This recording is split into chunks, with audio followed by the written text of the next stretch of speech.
যখন একটি সুখী পরিবারে সবচাইতে প্রিয় মানুষটিকে অকালে চলে যেতে হয়, তখন ওই পরিবারের প্রত্যেকটি মানুষই জীবন্ত লাশ হয়ে এই পৃথিবীতে বেঁচে থাকতে হয়। কি অদ্ভুত বাস্তবতা, কি কঠিন নিয়ম, যে নিয়মের জন্য প্রিয় মানুষটিকে কোনোভাবেই একবারের জন্য তাকে বেঁধে রাখা যায় না, তাকে আটকে রাখা যায় না।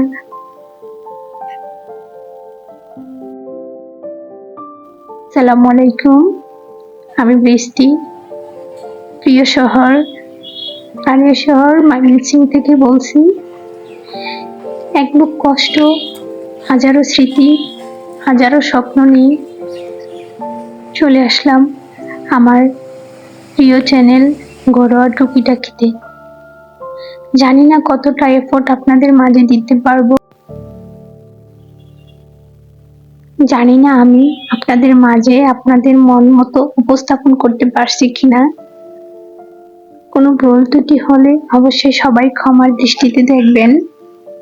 আমরা মানুষ, আমাদের মাঝে ভুল শব্দটা সব সময় থেকেই যায়, তবে সেটাকে সর্বোপরি নিয়ে আমাদের পথ চলাটাকে আমাদের লক্ষ্যে পৌঁছাতে সাহায্য করে। সেই থেকেই বলছি, সবাই পাশে থাকবেন। একটা সময় কি হয়, ভালো লাগাটা হয়ে যায়, আর যদি ভালো লেগেই যায় তবে আপনার অন্তরের অন্তঃস্থল থেকে আমাকে একটি লাইক, একটি কমেন্ট করে যাবেন। আর যদি মনে করেন হ্যাঁ, আমার এই ভিডিও থেকে কোনো একটা অংশ আপনার প্রয়োজনে আসছে, তবে সেই দৃষ্টি থেকে আমার চ্যানেলটা সাবস্ক্রাইব করে দিবেন। সত্যি কথা বলতে কি, আমার সময়টা খুব বিষণ্ণময় যাচ্ছে। এই বিষণ্ণতাকে কেটে ওঠার জন্যই, নিজেকে পরিবর্তন আনার জন্যই, নিজেকে এক্সট্রা ভাবে একটু সময় দেওয়ার জন্যই, নিজেকে নতুন রূপে গড়ে তুলতে হবে বলেই আপনাদের মাঝে চলে আসছি। আমার দৈনন্দিন সব কাজকর্ম নিয়ে আপনাদের মাঝে শেয়ার করতে। যখন দেখছি নিজে ভালো নেই, সেই সাথে দেখি আমার দেশটাও ভালো নেই। দেশের মাঝে একের পর এক বিপদ যেন হানা দিয়েই যাচ্ছে। তো সবাই মিলে আসুন আমরা দোয়া করি এবং বন্যাগ্রস্ত এলাকাবাসী যারা আছে তাদেরকে আমরা সবাই মিলে সাহায্য করি। সব মিলে অনেক অনেক দোয়া থাকবে এই বন্যা কবলিত মানুষদের জন্য। তো সবাই যার যার স্থান থেকে সবাই চেষ্টা করবেন বন্যা কবলিত এলাকার সাহায্য করতে। তো আজকে আমি সকাল সকাল সব কাজ সেরে কিন্তু চলে আসছি রান্না করতে। তো আজকে রান্নাটা আমার খুব কষ্টের একটি রান্না, আর এই রান্নাটা যাদের জন্য করছি সত্যি তাদেরকে আমি আর খাওয়াতে পারবো না। আমি তাদের উদ্দেশ্য করেই কিন্তু আমি বিশেষ অতিথিদেরকে আমি রান্নাটা করে খাওয়াবো। সত্যি কথা বলতে কি, আমি এই মুহূর্তে ভয়েসটা দিতে আমার খুব কষ্ট হচ্ছে, তারপরেও চেষ্টা করতেছি স্বাভাবিক হতে।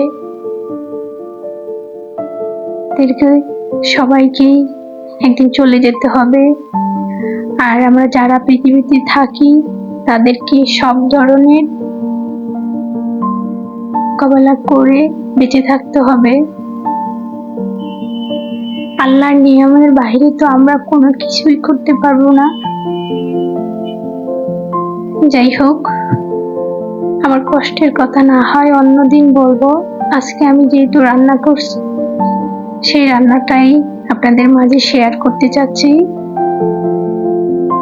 তো এখানে আমি আজকে বিরিয়ানি রান্না করব, সেই জন্য আমি এখানে বিরিয়ানির জন্য মাংসটার জন্য যে প্রয়োজনীয় মশলাটা প্রয়োজন সেগুলি সব দিয়ে আমি মাংসটাকে ভালোভাবে ধুয়ে রেখেছিলাম, সেটাকে পানি ঝরিয়ে একদম মশলা দিয়ে হাত দিয়ে ভালোভাবে মাখিয়ে বসিয়ে দেব।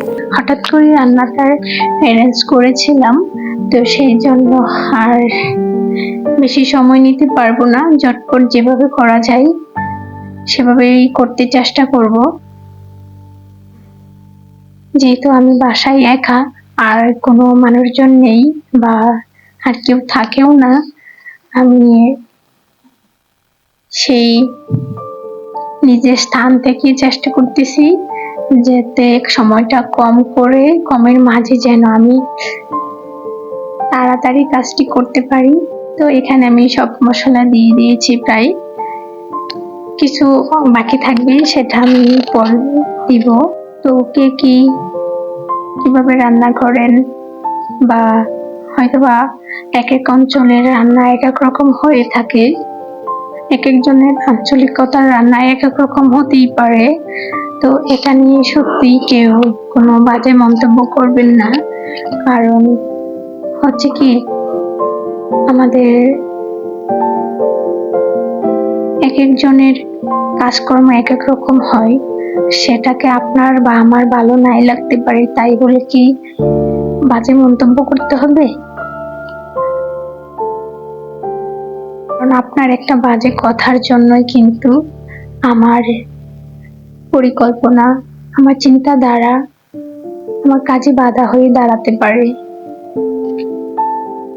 আসলে কি আমরা এই পৃথিবী থেকে কিছুই নিয়ে যেতে পারবো না, কিন্তু রেখে যেতে পারবো, আর সেটা হচ্ছে আপনার আর আমার একটি সুন্দর আচরণই রেখে যেতে পারবো, যেটা আমি মারা যাওয়ার পরও কিন্তু আমার এই পৃথিবীতে থেকে যাবে। তাহলে কেনই বা আমরা শুধু শুধু আমার একটা কথার দ্বারা মানুষকে কষ্ট দিব, মানুষকে লাঞ্ছিত করব? তো আমি কথার ফাঁকে সব মশলা দিয়ে এখানে হাতে ভালোভাবে মাখিয়ে নিচ্ছি। মাখিয়ে আমি কিন্তু চুলায় বসিয়ে দেব, কারণ আমার যেহেতু আর এক্সট্রা কোনো লোকজন বাসায় আপাতত নেই, তো তাড়াতাড়ি করতে হবে। এই তো এখন আমি এই দিক দিয়ে চুলায় বসিয়ে দিব, আর পাশে আমি অন্যান্য যে কাজগুলি থাকে আমি শিডিউল অনুযায়ী ওভাবেই কাজগুলো করে নিই। এদিক দিয়ে রান্নাটা বসিয়ে দিয়েছিলাম, এই তো প্রায় মোটামুটি কষানো হয়ে গেছে। এখন আমি রেখে দিয়েছিলাম সেটা হচ্ছে দইটা আমি নিজে হাতেই করেছি। এই তো এখন আমি দইটা দিয়ে দিব, দইটা দিয়ে একটু কষিয়ে দেন আমি এখানে বিরিয়ানি মশলাটা দিয়ে দিচ্ছি। এটা আমি একটু শেষেই দিই যেন ফ্লেভারটা ঠিক থাকে, সেই জন্য। এই দিক দিয়ে আমি পোলাওর চালটাকে একটু মশলা দিয়ে কষিয়ে নিই, কারণ পোলাওর চালে আমার কাছে মনে হয় এক্সট্রা আর একটু মশলা দিয়ে কষিয়ে নিলে, যেহেতু অনেকটা খাবার, সেক্ষেত্রে কিন্তু একটু বেশি ভালো না লাগলে কিন্তু খাওয়াও যাবে না। তো সেই অনুযায়ী আমি এখানে সবসময় চেষ্টা করি পোলাওর চালে এক্সট্রা মশলা দিয়ে, যেগুলি মশলা আমি মুরগির তরকারিটার জন্য করেছিলাম সেটা আমি আবার এখানে চালে দিয়ে দিচ্ছি।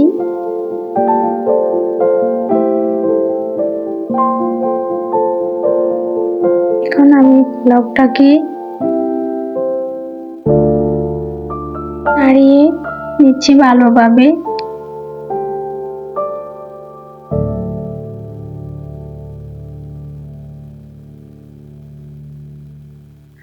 দেশটা আমাদের সত্যি ভালো নেই, একের পর এক বিভিন্ন ঝামেলা আসতেই আছে।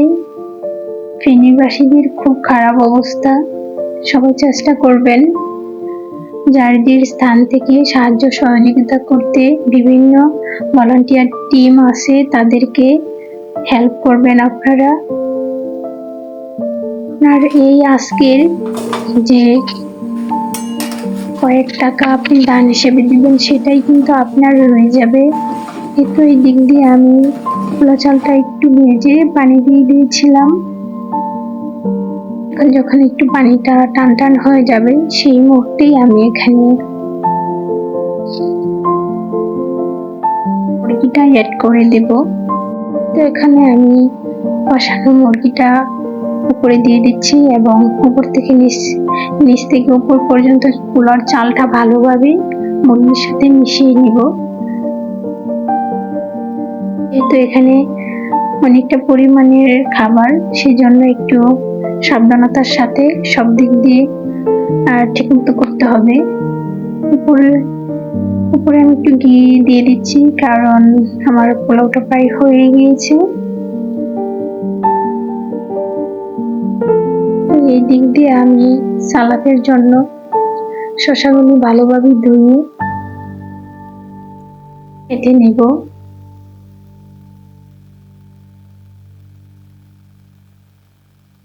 কি হয়, আপনি একটু কাজের শিডিউলটা যদি বুঝে নিতে পারেন তাহলে কিন্তু অনেকগুলি কাজই তাড়াতাড়ি করে ফেলা যায়। আমি দিক দিয়ে বিরিয়ানিটা বসা দিয়ে কিন্তু এই দিক দিয়ে আমি সালাডটা কেটে নিব। তো আর বাসায় কেউ নেই, সেই জন্য আমি চাচ্ছি যে টাইম মতো যেন আমার সবকিছু হয়ে যায়। আমি সাধারণত এভাবেই কাজ করে থাকি, কারণ কাজের শিডিউলটা জানা থাকলে আপনার সবকিছু কিন্তু মোটামুটি তাড়াতাড়ি হয়ে যায়। কিছু কিন্তু স্মার্ট প্রোডাক্ট আছে, সেগুলি দিয়ে যদি কাজ করা যায় তাহলে আপনি ঠিক দেশের বাইরে মানুষদের মতন কিন্তু কোনো হেল্পিং হ্যান্ড ছাড়াই কাজ করতে পারবেন। তো শেষ করে আমি এই দিক দিয়ে কিন্তু সালাডটা কেটে নিচ্ছি। এরপর আমার আরো কিন্তু অনেক কাজ আছে, সেই জন্য আমি তাড়াতাড়ি কাজগুলো করে নিচ্ছি। জীবন কত কিছু শিখে, তাই না? একটা সময় কি হতো, পানিটাও কেউ হয়তো বা ঢেলে দিত, আর এখন কত কিছু করা শিখে গেছি। দিক দিয়ে আমি যেহেতু অনেক কাজ ছিল, ঘরদোরও একটু নোংরা হয়ে গিয়েছিল, আমি এদিক দিয়ে ঘরটাও মুছে নিয়েছি। এই তো আমার মোটামুটি রান্না হয়ে গিয়েছিল। এখানে আমি খাবারটা সার্ভ করে টেবিলে দিয়ে দিয়েছিলাম আপনাদের ভাইয়াকে। এই তো পুরুষ মানুষ বাসায় থাকলে যা হয়, একটা পর একটা তাদেরকে করিয়ে দিতে হয়। তো বিকালে আমি তাদেরকে ফ্রেঞ্চ ফ্রাই করে দিয়েছিলাম। সত্যি আমার এই দিনটা খুব বিজি ছিল, অনেকটা কষ্ট হয়েছিল, অনেক কাজ করতে হয়েছিল। তো গত রাতে আমি আমার পেজে কিছু অর্ডার কাজ ছিল, সেগুলি দিছিলাম, সেই ভিডিওটা আমি এখানে আপনাদের মাঝে শেয়ার করেছি। তো আমার একটি পেজ আছে, পেজটি আমি এখানে লিংক দিয়ে দিব। যদি আপনাদের কোনো পেইন্টিং ড্রেস প্রয়োজন হয় অবশ্যই আমার পেজে নক করবেন। আমি চেষ্টা করি ফ্রেন্ডলি বাজেটে সবাইকে, সবার থাকে না পেন্টিং এর জিনিসগুলো কিন্তু একটা অন্যরকম স্বপ্ন মানুষের পড়ার জন্য। তো আমি চেষ্টা করি সকলের বাজেট অনুযায়ী আমার প্রোডাক্টগুলি সবার কাছে পৌঁছে দিতে, এই আর কি। তো সবাই পাশে থাকবেন।